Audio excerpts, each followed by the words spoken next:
ಎಲ್ಲರಿಗೂ ನಮಸ್ಕಾರ. ಇವತ್ತು ನಾವು ಮಾತಾಡೋಕೆ ಹೊರತಿರುವ ವಿಷಯ ನಮ್ಮೆಲ್ಲರ ಬದುಕಿನ ಜೊತೆ ಬೆರೆತು ಹೋಗಿದೆ. ಅದೇ ಪರಿಸರ ಮಾಲಿನ್ಯ. ಏನಿದು? ಯಾಕೆ ಇದ್ರ ಬಗ್ಗೆ ನಾವು ತಲೆ ಕೆಡಿಸ್ಕೋಬೇಕು? ಬನ್ನಿ ಇದನ್ನೇ ಸರಳವಾಗಿ ಅರ್ಥ ಮಾಡ್ಕೊಳ್ಳೋಣ. ನೋಡಿ, ನಮ್ಮ ಜೀವನಕ್ಕೆ ಆಧಾರ ಏನು? ನಾವು ನಿಂತಿರೋ ಈ ಭೂಮಿ, ಕುಡಿಯೋ ನೀರು ಮತ್ತೆ ಉಸಿರಾಡೋ ಗಾಳಿ. ಇಷ್ಟೇ ಅಲ್ವಾ? ಈ ಮೂರು ಸರಿ ಇದ್ರೆ ನಮ್ಮ ಜೀವನನೂ ಸರಿಯಿರುತ್ತೆ. ಆದ್ರೆ ಒಂದು ಕ್ಷಣ ಯೋಚನೆ ಮಾಡಿ, ನಮಗೆ ಜೀವ ಕೊಡುವ ಈ ಮೂರೂ ಅಂಶಗಳೇ ವಿಷವಾದ್ರೆ, ಹಾಳಾದ್ರೆ ಆಗ ಏನಾಗುತ್ತೆ? ಈ ಒಂದು ಪ್ರಶ್ನೆಯೇ ನಮ್ಮ ಇವತ್ತಿನ ಚರ್ಚೆಯ ಕೇಂದ್ರಬಿಂದು. ಸರಿ, ಹಾಗಿದ್ರೆ ಶುರು ಮಾಡೋಣ. ಮೊದ್ಲಿಗೆ ಈ ಪರಿಸರ ಮಾಲಿನ್ಯ ಅಂದ್ರೆ ಅದರ ಅರ್ಥವಾದ್ರೂ ಏನು ಅಂತ ನೋಡೋಣ. ತುಂಬಾ ಸಿಂಪಲ್ ಆಗಿ ಹೇಳ್ಬೇಕು ಅಂದ್ರೆ, ನಮ್ಮ ಸುತ್ತಮುತ್ತ ಇರೋ ಪ್ರಕೃತಿ ಹಾಳಾಗೋದೇ ಪರಿಸರ ಮಾಲಿನ್ಯ. ಹೇಗೆ? ಒಂದು ಲೋಟ ಶುದ್ಧ ನೀರಿಗೆ ಯಾರೋ ವಿಷ ಬೆರೆಸಿದ ಹಾಗೆ.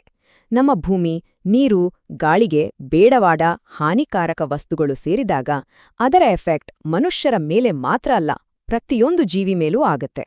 ಮಾಲಿನ್ಯ ಅಂದ ತಕ್ಷಣ ನಮಗೆ ಒಂದೇ ತರಹದ ಚಿತ್ರಣ ಮನಸ್ಸಿಗೆ ಬರಬಹುದು. ಆದ್ರೆ ಅದಕ್ಕೆ ಒಂದಲ್ಲ, ಹಲವು ಮುಖಗಳಿವೆ.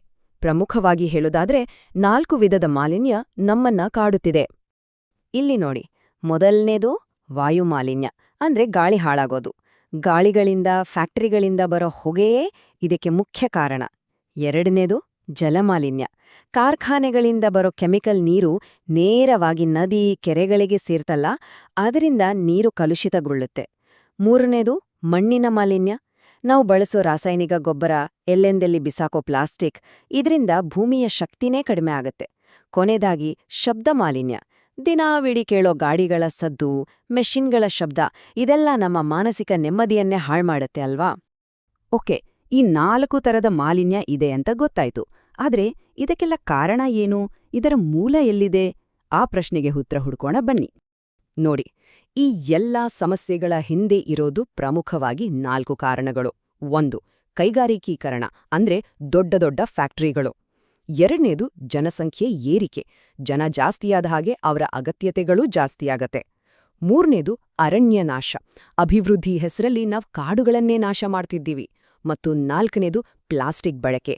ಇವತ್ತು ನಮ್ಮ ಜೀವನದ ಪ್ರತಿಯೊಂದು ಹಂತದಲ್ಲೂ ಪ್ಲಾಸ್ಟಿಕ್ ಇದೆ.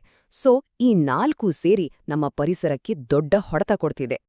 ಈ ಕಾರಣಗಳನ್ನೆಲ್ಲ ನೋಡಿದ್ಮೇಲೆ ಒಂದು ವಿಷಯ ಸ್ಪಷ್ಟವಾಗುತ್ತೆ. ನಮ್ಮ ಮುಂದಿರೋ ಸವಾಲು ಬರೀ ಮಾಲಿನ್ಯವನ್ನ ತಡೆಯೋದಲ್ಲ, ಇದು ಅದಕ್ಕಿಂತ ದೊಡ್ಡದು. ನೋಡಿ, ಇರೋದ್ರಲ್ಲೇ ದೊಡ್ಡ ಸವಾಲು ಅಂದ್ರೆ ಈ 2 ವಿಷಯಗಳು. ಒಂದು ಕಡೆ ಜನಸಂಖ್ಯೆ ಜಾಸ್ತಿಯಾಗ್ತಾನೇ ಇದೆ, ಇನ್ನೊಂದು ಕಡೆ ದೇಶದ ಅಭಿವೃದ್ಧಿಗೋಸ್ಕರ ಕೈಗಾರಿಕೆಗಳು ಬೆಳೆಯಲೇಬೇಕು. ಇದು ಒಂದು ರೀತಿ ಇಕ್ಕಟ್ಟಿನ ಪರಿಸ್ಥಿತಿ.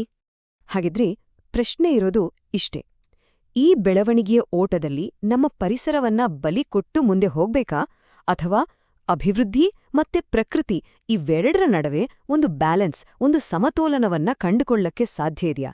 ಇದೊಂದು ದೊಡ್ಡ ಪ್ರಶ್ನೆ, ಬಹುಶಃ ನಾವೆಲ್ಲರೂ ಯೋಚಿಸಬೇಕಾದ ಪ್ರಶ್ನೆ.